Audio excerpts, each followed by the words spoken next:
I'm Greg Nibbler, and right now I am joined by Luke. Luke Larson. Hello, Luke. Hey. Hey, how's it going? Really good. Glad to be here. Exciting year for computing so far. I know it's a short year so far, but for that's CES, how it starts out. Right? Yeah. CES 2019. I feel like we got to learn a lot more about gaming laptops. Yeah, and that's kind of what I wanted to come on, because like there was so much stuff that came out at the tail end of last year, and then obviously in CES, that was just like there's so much to talk about, and like, it's going to be I think a really exciting year for gaming, especially gaming laptops. Yeah, which has always been a category I feel like has been kind of lagging behind where everybody wants it to be, especially if you're out there and you're a gamer. You probably know this already. I mean, there's not been a ton of laptops that can really hold up. Yeah, it's always been a problem. You know, you're trying to do so many, get all that power and performance into something that's thin and that's like, people still want it to be like a laptop they can use often, right. You know? You don't want, like the gaming laptops of old that we think of are like, you know, the giant, thick, you know, weighs 40 pounds. Yeah, and that's one of the big things that's going to be changed. I mean, that changed last year in a big way, I think. But I think that will continue to really be a big trend in 2019.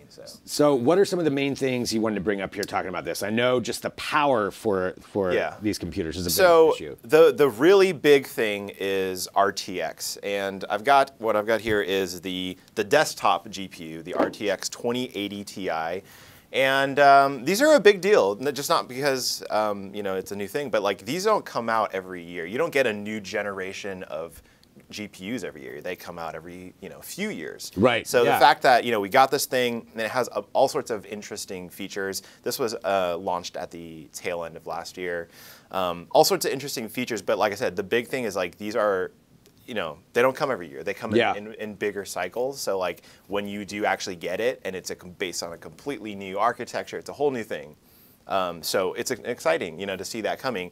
And at CES, we saw that, basically the big announcement from NVIDIA is these graphics coming to laptops. Which is huge. Yeah. Normally, when you have something new like this, it's not going to make its way into a laptop. Right, and sometimes it takes a while for them to get to implement something like that in a laptop. And this has like been a pretty quick turnaround. And it kind of just shows how serious NVIDIA is about making real gaming on a laptop a big thing. And they did it in a crazy way because they launched with 40 laptops. So like across the show, we were going crazy, going from booth to booth. I was like, oh, there are so many gaming laptops. There are 40. They were announcing with these cards in them. So wow, yeah, that is really putting in an effort to make sure that this gets utilized. Totally, yeah, and it's a big deal. So you have like the 2080. 2070 and 2060. And so how much faster are they? So that's the real question. So what we don't know precisely yet, we know what NVIDIA has said, but right. You have to take that with a grain of salt. But what we haven't, so then we're gonna know this very soon, but we don't know exactly how powerful these things are. But NVIDIA is talking a really big game here, and it's like and we've a lot of the manufacturers are also like, this is a big deal, and so the main thing is that we might see the difference between gaming on a desktop and gaming on a laptop significantly shrink, and like that the idea that you could actually replicate the gaming desktop experience on a laptop in not a huge, giant laptop, but in like a normal laptop. Yeah, and have like, some kind of parity in there. Actually, referencing that, I'm seeing Shabo99 just said laptops would have to be huge or semi in size just to fit these cards, especially to keep them cool. Well, yes, especially one if it was this big. So that's not the actual physical size. No, this is the desktop version of that. So I brought there's a few really interesting examples.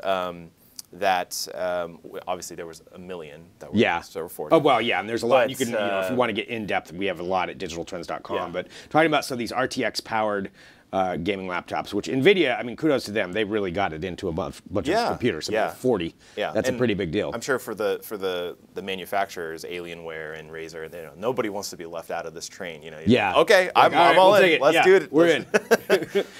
They've done a good job. So let's talk about maybe some of the different laptops. Yeah. So I mean, we actually have an article. We ranked all 40 of the gaming laptops that came out. That's a lot of messing around with laptops. Yeah, kind of tongue in cheek, but it was. You just sit in a room with like a stack of them, like going through one by one. Like, is number 37 better than number 37? I don't know. Yeah. You and Matt arguing over that, yeah. I wanted to just point out a couple of the really interesting ones because there were some super interesting ideas. And a lot of this is coming from the fact that they have these RTX graphics in them. The first one is the Alienware Area 51M, and this was at the top of our list. Alienware has always been kind of at the forefront. Alienware is a big one, and they're not as big on these super thin and light laptops, and they've never been known for that. They go for the oversized. You got all the bells and whistles, and you got to work out when you lift it up. Yeah, exactly. So the one they announced at CES was kind of like doubling down on that.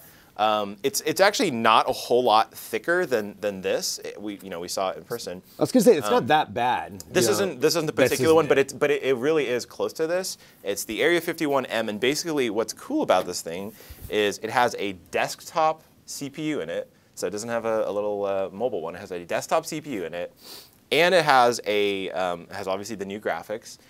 And all these things are replaceable. So you can actually replace the CPU or the GPU in a laptop, which hasn't been a thing for a while. I was going to say, yeah, that's kind of a game changer. If you can upgrade it, because I mean, generally speaking, gaming laptops tend to be more expensive. They tend to be expensive, and that's one of the reasons why people don't like them, because PC gamers love to like update their system and because it's an investment. Out. Yeah, and it's investment, and things change all the time. And when something new comes out, you want to put in the new card, and if you have to scrap that and start with a brand new system, start all over. Yeah, no thanks. So that's one of the cool things about it, and I think probably the biggest use case for something like that is, something breaks and you can actually go in and just replace or Alienware can go in and replace the GPU and not have to like scrap the whole thing or take the whole motherboard out or whatever. So.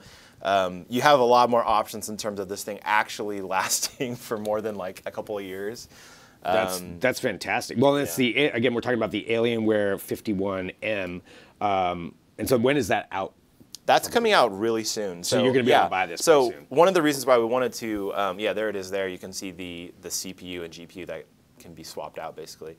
One of the reasons why I wanted to bring this up now is because this stuff is coming really soon. So like a lot of these laptops are coming out within the end of the month, within next month. So you're going to see all this stuff coming in. What's really cool is you go buy a gaming laptop next month, and all of a sudden it's going to be way more powerful than it would have been a month ago.